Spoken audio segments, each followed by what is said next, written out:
falar de time de futebol, eu vim falar de deveres e poderes do juiz no novo CPC, e passo a fazer isso da seguinte maneira. Quando a gente estuda processo civil, ou pelo menos a grande maioria estuda direito processual civil, nós vemos que o juiz tem um papel de protagonista no processo.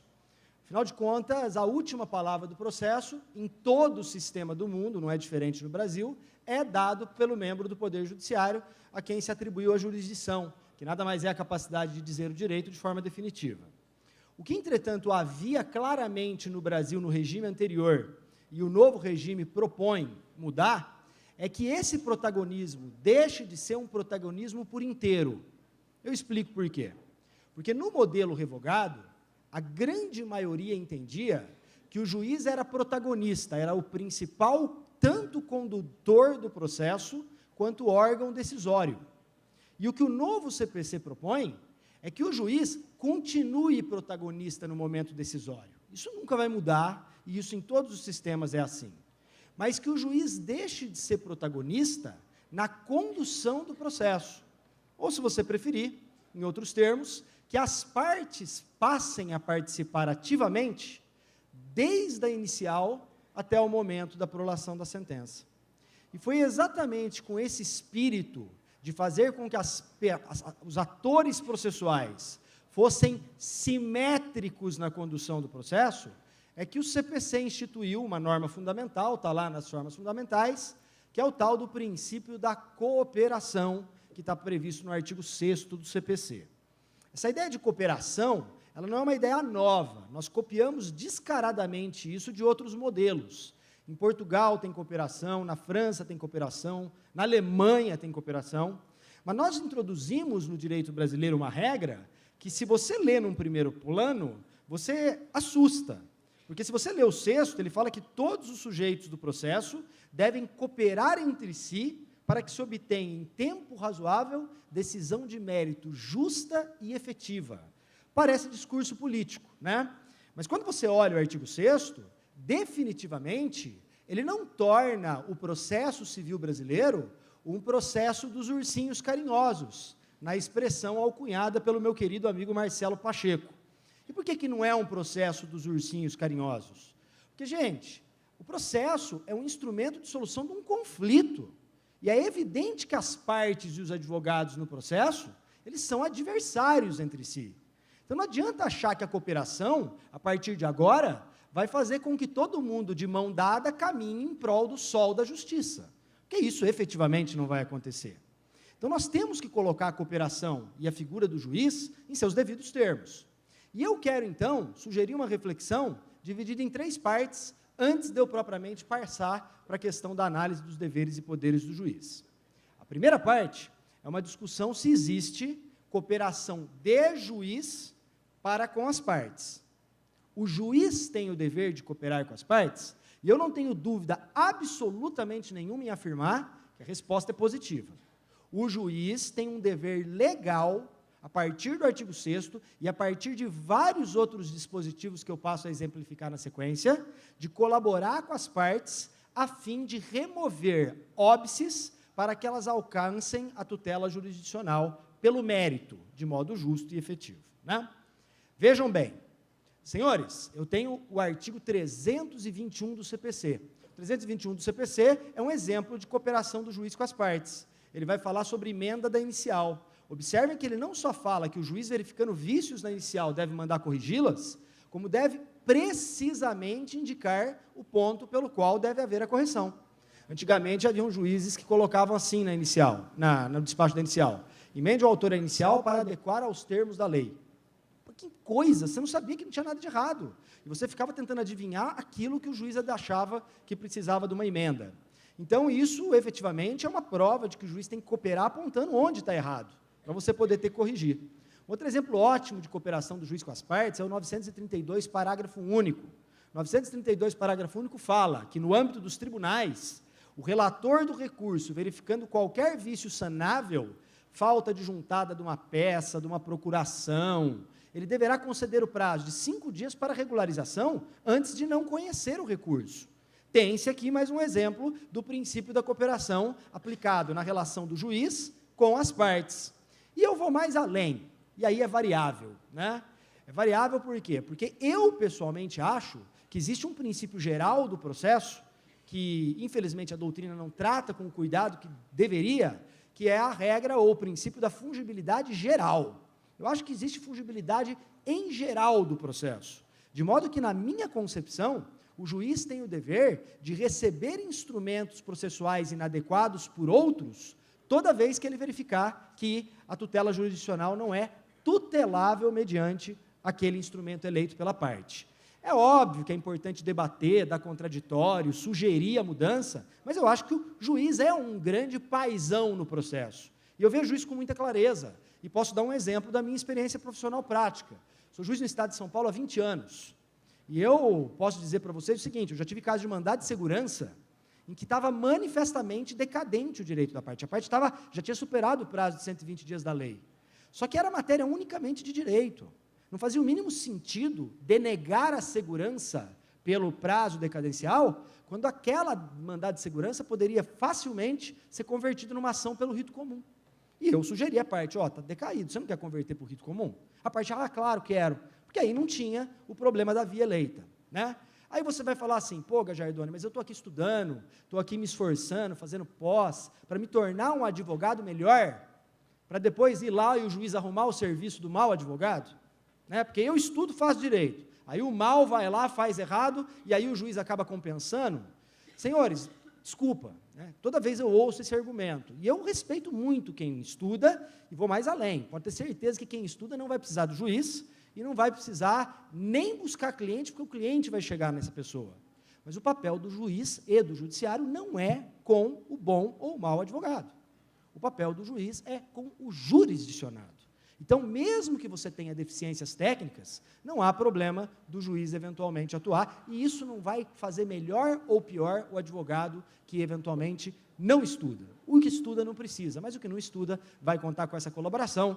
Eu brinco com meus alunos de graduação que o princípio da cooperação nessa faceta do juiz para com as partes é literalmente o juiz paizão.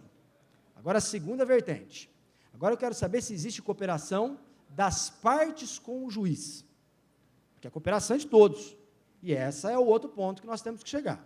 E quando eu entro nessa discussão de cooperação das partes com o juiz, eu principio dizendo que a ideia de cooperação ou de colaboração, ela não pode ser imposta. E, portanto, quando eu penso em dever de colaboração das partes para com o juiz, eu não consigo imaginar o juiz dando uma decisão determinando que a parte coopere com ele. Porque se o juiz determina a cooperação, isso não é cooperação, isso é dever. E, consequentemente, você passa a ter sanções. Eu tenho recebido notícias de alguns juízes que têm dito assim nos despachos saneadores: venham as partes para a audiência e tragam os pontos controvertidos previamente definidos. Né? Ou outros dizendo, celebrem as partes negócio processual para facilitar o trâmite do processo nos seguintes termos. Isso não é cooperação. A cooperação tem que partir de um ato voluntário. E existe cooperação no CPC das partes com o juiz? Existe, mas apenas e exclusivamente nas hipóteses expressamente previstas em lei. A cooperação do juiz para com as partes é em qualquer hipótese, mas a cooperação das partes para com o juiz depende de expressa previsão legal, e temos dispositivos do Código que falam dessa cooperação das partes com o juiz. Então, quero dar alguns exemplos. Um exemplo extremamente interessante e oportuno é o exemplo do artigo 357, parágrafo 2º. O artigo 357 fala da ideia de organização do processo, fala da ideia de saneamento do processo. E as partes de comum acordo podem, no saneamento, apresentarem para o juiz a fixação consensual dos pontos controvertidos de fato e de direito. O 356, parágrafo 2º, portanto, permite que as partes cooperem com o sistema judiciário, porque, veja, primeiro, a audiência é pouco tempo. Segundo, o juiz vai fixar os pontos controvertidos na ótica dele. Se o autor e o réu já trouxerem os pontos controvertidos fixados, o papel do juiz aqui é meramente homologatório. Ele vai verificar se está mais ou menos dentro daquilo que está adequado e vai homologar. Quer dizer, acelera o tempo, acelera a qualidade da tutela jurisdicional, porque os próprios interessados estão construindo os pontos controvertidos de fato e de direito. Então, esse é um bom dispositivo. Um outro dispositivo fantástico, no meu modo de entender, e que mostra também que as partes podem cooperar com o juiz, é a regra que permite a elas nomear consensualmente o perito, né? O código, quando vai falar na prova pericial, a partir do artigo 464, ele vai ter um dispositivo dizendo que as partes podem, conjuntamente, nomear para o juiz o perito que vai atuar no caso, né? Alguns juízes torcem um pouco o nariz, falam, mas eu queria o perito da minha confiança. Gente, o perito vai produzir um trabalho que, acima de tudo, tem que convencer as partes. Concordam que, se elas podem nomear o perito, a capacidade de convencimento das partes do acerto da conclusão pericial é 1000 vezes maior? Então, aqui se tem mais um exemplo de cooperação com as partes, com o juiz. E, por último, último exemplo, nós vamos pensar na própria calendarização do processo do artigo 191. A calendarização é uma forma das partes cooperarem com o juiz, não há sem dúvida nenhuma, dúvida a respeito dessa hipótese. As partes, diante de uma sugestão judicial de calendarização, e elas, como bem apontou meu querido amigo Jobim, verificando que competirá a elas o controle dos prazos, elas podem perfeitamente cooperar para que não haja a publicação de todos os atos processuais, fazendo com que o processo ganhe em eficiência, né? Então, vejam que eu falei de cooperação do juiz para com as partes, que é a regra, cooperação das partes para com o juiz, que me parece que precisa de previsão legal expressa, e agora vem aonde pega o negócio. Existe cooperação de parte para com parte? Né? Quer dizer, existe o dever de um adversário cooperar com outro para que se alcance uma decisão de mérito justa e efetiva? Gente, de boa, né? Hipoteticamente, no mundo ideal, que todos fossem bonitinhos, coloridos, eu falaria que teria. Mas a gente sabe que o processo, ele é adversarial no aspecto do conflito. E, consequentemente, eu não vejo como falar que existe cooperação obrigatória de parte para com parte. Eu quero contar 2 casos, e aí eu passo efetivamente para os deveres e poderes do juiz. Primeiro, existe um dispositivo do CPC que é muito apregoado como sendo o exemplo de cooperação de parte para com parte, que são os artigos 338 e 339 do CPC. O 338 fala que, se o réu se considerar parte ilegítima, ele pode pegar e indicar para o autor quem é a parte legítima. Aliás, o código fala não é em que pode, que ele tem o dever de indicar quem é a parte legítima. E vê-se aqui alguns autores que eu estaria diante da cooperação, porque o réu bonzinho, sabendo que o autor no futuro vai ter uma sentença de extinção sem mérito, vai avisar para o autor que ele entrou com a ação contra a pessoa errada. E isso é uma cooperação de parte para com parte. Gente, é nada. O réu avisa que não é ele para tirar o dele da reta, e não para ajudar o adversário. Isso não é cooperar, isso é defender interesse próprio, né? É óbvio. Outro exemplo, ontem ou antes de ontem, eu vi uma decisão do TJ de São Paulo que eu achei perfeita. O advogado da parte executada, levantou o dinheiro num outro processo em favor da parte executada, tá bom? E o credor não conseguia achar bem nenhum do devedor, que era assistido por esse advogado, no processo que estava em curso. Então, qual foi a grande sacada dele? A sacada dele foi sacar o princípio da cooperação e dizer que a parte executada, via advogado que fez o levantamento do valor no outro processo, tinha que avisar para ele aonde que foi depositado aquele valor. Vocês entenderam? O advogado levantou o dinheiro para o cliente. Nesta execução, eu requeri, com base na cooperação, que o advogado da parte fosse intimado a indicar onde foi parar o dinheiro, onde que ele depositou, para quem que ele deu a guia de levantamento.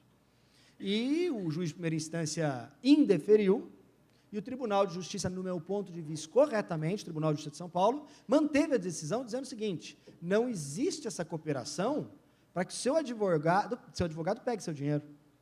Na verdade, você tem que, dentro da boa-fé, não negar ou não esconder patrimônio, mas até aí, ser obrigado, ainda mais o advogado, a indicar onde está o patrimônio do devedor, não tem o mínimo cabimento. Até porque, se você ler o Estatuto da OAB, você lê a Lei 8.906, o compromisso do advogado é com a tutela do direito do cliente, e não com o credor, né? E, absolutamente, de modo natural, o tribunal manteve essa decisão. Enfim, a cooperação é a pedra de toque dos deveres e poderes do juiz no processo.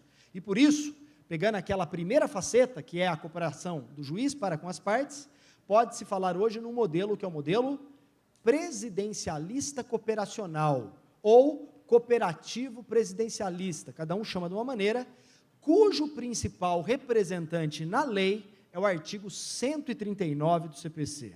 O 139 do Código de Processo Civil é o dispositivo central dos deveres e poderes do juiz no Código. É óbvio que existem diversos outros deveres e poderes do juiz espalhados pelo Código, mas o 139 concentrou os principais dele. Fora do 139, você tem o quê? Você tem dever de fundamentação, que está lá no 489, parágrafo 1º, entre vários outros. Mas no 139 eu quero chamar a atenção dos senhores para alguns incisos. E eu não vou falar do 139, inciso 4º, que é o das medidas atípicas, porque eu acredito que no painel anterior, que foi conduzido aqui pelos doutores Marcos, Ezair e Maria Tereza, a gente já teve uma boa noção a respeito dessa temática, então eu acho que eles trataram com absoluta propriedade do tema, inclusive mostrando que a lei posta não pode ser ignorada, e, portanto, eu não vou falar desse dever-poder do juiz. Mas vou falar de alguns outros que estão aqui no 139. Eu quero, primeiro deles, estabelecer que um dever-poder do juiz é assegurar às partes igualdade de tratamento, né? Quando a gente estuda o princípio da igualdade, a gente estuda que o princípio da igualdade ele pode ser analisado em dupla faceta, ou em dois ângulos. Existe a igualdade formal e existe a igualdade material. A igualdade formal é uma igualdade, como digamos assim, sem calibrações. Ela é uma igualdade na letra da lei, fria, de modo que não interessa, todos são iguais. Por outro lado, a igualdade material, na famosa lição de Rui Barbosa, é tratar os desiguais na medida das suas desigualdades. Então, haveria aqui a intervenção da lei ou do Estado para, através de medidas de compensação processual, fazer com que partes desiguais, ao menos no processo, se tornem partes iguais. Eu quero dar e te provar que o CPC, ele trabalha ao mesmo tempo com os dois modelos de igualdade, formal e material, e é papel do juiz desempenhar-se para que ambos os modelos sejam observados. Então, por exemplo, igualdade formal, tratar todos de modo absolutamente igual, 927 do CPC. 927 do CPC fala dos precedentes vinculantes, que parte da doutrina gosta de chamar de precedentes qualificados. Ele estabelece que os juízes e os tribunais observarão, quer dizer, cumprirão os precedentes ali determinados, e o 927 vai falar de RDR, Recurso Especial Extraordinário Repetitivo, ADC, ADI, Súmula de Tribunal de Justiça em Matéria de Direito Local, enfim, vamos embora, né? Veja, não existe melhor prova do tratamento igualitário, e isso é imposto aos juízes, do que aplicar os precedentes vinculantes. Porque é graças a esses precedentes que eu acabo com a desgraçada, porque não tem palavra melhor do que essa, loteria judicial, em que pessoas na mesma situação entram, uma ganha, outra perde e outra mais ou menos. A partir do modelo que você abraça efetivamente um modelo de precedentes, não igual o STF faz, que cada hora ele aplica o precedente da maneira que ele quiser. Mas o fato é que quando você abraça um modelo de precedentes, acabam as convicções pessoais. Ou pelo menos as convicções pessoais ficam o quê? Ficam reservadas para o plano acadêmico. Mas no plano judicial, o que se tem é um poder hierarquizado. E a igualdade formal deve ser respeitada através da aplicação dos precedentes. Veja, a gente tem que entender que nós vivemos num sistema judiciário hierarquizado. E o fato do juiz julgar conforme julga a cabeça dos tribunais, não significa quebra da independência dele, mas significa simplesmente uma organização sistêmica, né? Como se, por exemplo, numa empresa, a gente tivesse um chefe que dá as diretrizes e os outros que seguem. Você, por acaso, se você não obedecer ao seu chefe, você vai ser despedido. E o raciocínio tem que ser o mesmo na atividade do Estado, né? Até porque isso garante previsibilidade, boa-fé e tudo mais. Alguns bradam, mas isso é inconstitucional porque tolhe a independência do juiz. Gente, de boa, o que é mais inconstitucional? Tolher a independência do juiz, e para mim não tolhe nada, porque a matéria de fato continua sendo dele, né? O que é pior? Tolher a independência do juiz ou tratar todo mundo de modo desigual? Na minha opinião, é muito mais inconstitucional desigualar pessoas na mesma situação do que obrigar o juiz a seguir precedentes vinculantes. Então, essa é o primeiro dever-poder no aspecto da igualdade formal. Mas o Código também trabalha com o modelo de igualdade material. Existem várias provas disso. Se você olhar o 373, parágrafo 1º do CPC, o 373, parágrafo 1º, fala do ônus, o 373 fala do ônus da prova. O que é o ônus da prova? Eu ainda não aprendi nenhuma melhor maneira de explicar isso. As regras do 373, que fala quem tem que provar o quê, é a regra de desempate do processo. É a regra que permite ao juiz não chegar ao final e falar, posto isso, julgo empatado o processo, condeno o escrivão nas custas. Né? Não tem como fazer isso, porque se você chegar no final do processo e você não tiver a prova do constitutivo, perde o autor, não tem do modificativo, impeditivo, extintivo, perde o réu. Simples, né? Só que isso tutela uma situação padrão de igualdade formal. O parágrafo 1º tutela uma situação de igualdade material, porque ele diz: se a prova do fato for mais fácil para uma das partes, o juiz deverá determinar que ela produza. O juiz pode, portanto, distribuir dinamicamente o ônus da prova, calibrando a regra do 373 às particularidades do caso, tratando as partes na medida de suas desigualdades. E esse é o primeiro inciso que eu queria trabalhar com vocês. Um outro inciso que eu queria trabalhar com vocês é o 5º, e o 5º é um problemão, porque o artigo 139, inciso 5º, ele fala para a gente que um dos deveres, poderes do juiz é o de tentar conciliar as partes a qualquer tempo. E aqui a gente tem um problema grave, porque apesar do dever do juiz de tentar conciliar as partes a qualquer tempo, o juiz é um péssimo conciliador e mediador. E ele é um péssimo mediador e conciliador, como regra, primeiro porque ele não tem preparo para isso. E segundo, mesmo que ele tenha, toda vez que o juiz faz uma conciliação e uma mediação, ele na verdade acaba comprometendo um dos pilares da mediação e da conciliação, que é a questão da confidencialidade. O que se debate na conciliação e mediação depende das partes abrirem o coração delas, depende delas tentarem se desarmar. Só que na frente do juiz as partes não se desarmam. E quando desarmam, elas acabam entregando algo que é impossível para o ser humano, o juiz, na hora de julgar, não levar em consideração. Não tem como fazer igual nos filmes do direito norte-americano, em que se diz assim: senhores jurados, desconsiderem o que a testemunha falou. Gente, eu nunca entendi isso direito, porque depois que entrou na cabeça, você vai considerar, né? Então, quando eu falo na questão do juiz ser um péssimo conciliador, não é a crítica à figura do juiz, mas é que o papel dele é julgar, e ele não pode se misturar na fase de conciliação. Então, o que foi a solução do Código? Foi criar a figura do mediador e do conciliador. Criar não, foi disciplinar. Criar já existia. E diz lá o artigo 334 do CPC, que a primeira audiência do rito comum será feita preferencialmente por mediadores e conciliadores. Gente, seria tão legal se a gente efetivamente conseguisse implementar essa audiência do 334, todas as ações entrassem, elas iriam para o setor próprio, preparado, com conciliadores e mediadores, e apenas se não houvesse acordo que teria contestação e o processo seguiria os trâmites normais. Aliás, o ideal é que o juiz não só colocasse a mão para fazer a admissibilidade da inicial. Depois desse processo, só voltasse para ele depois da contestação, né? Com profissionais experientes, experimentados. Qual que é o problema, entretanto? O problema é que o código, ele está no papel de sonhador dele. E o papel do sonhador dele ia fazer assim: valendo, vigendo. Automaticamente todo o judiciário teria setores de conciliação, mediação, e não tem.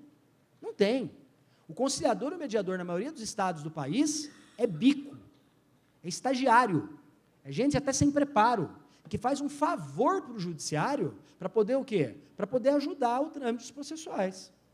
Então, o que acontece? A maioria dos juízes, eu não sei como é que está aqui no estado de Santa Catarina, mas eu posso falar pelo meu estado, que é o estado de São Paulo, a maioria dos juízes tem dispensado essa audiência do 334, sob fundamento simples, e a culpa não é do juiz. Ele fala: o negócio é o seguinte, se eu for fazer todas as audiências de conciliação, primeiro, eu vou contaminar a fase instrutória. E segundo, se eu fizer todas as audiências de conciliações, a minha pauta vai para 2023. Né?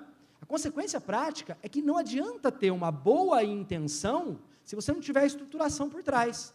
Só que você vai ter um país em recessão econômica, não há um interesse no investimento na justiça, porque não traz retorno econômico para o Estado, e a gente vai viver durante mais alguns anos essa audiência do 334 meio capengando, tendo que contar com a boa vontade e as iniciativas inovadoras de alguns poucos abnegados que se propõem a ajudar o judiciário a se desincumbir desse ônus. Enfim, deveres, poderes do juiz é um dos temas mais interessantes do Código, e nós poderíamos ficar aqui a tarde inteira conversando sobre eles. Mas eu acho que nos meus 25 minutos que estão vencidos, eu consegui pelo menos trabalhar uns 2, 3 assuntos que eu reputo importantes. Quero agradecer de novo a atenção de todos os senhores, cumprimentá-los, e eu fico à disposição aqui embaixo para a gente trocar uma ideia. Obrigado.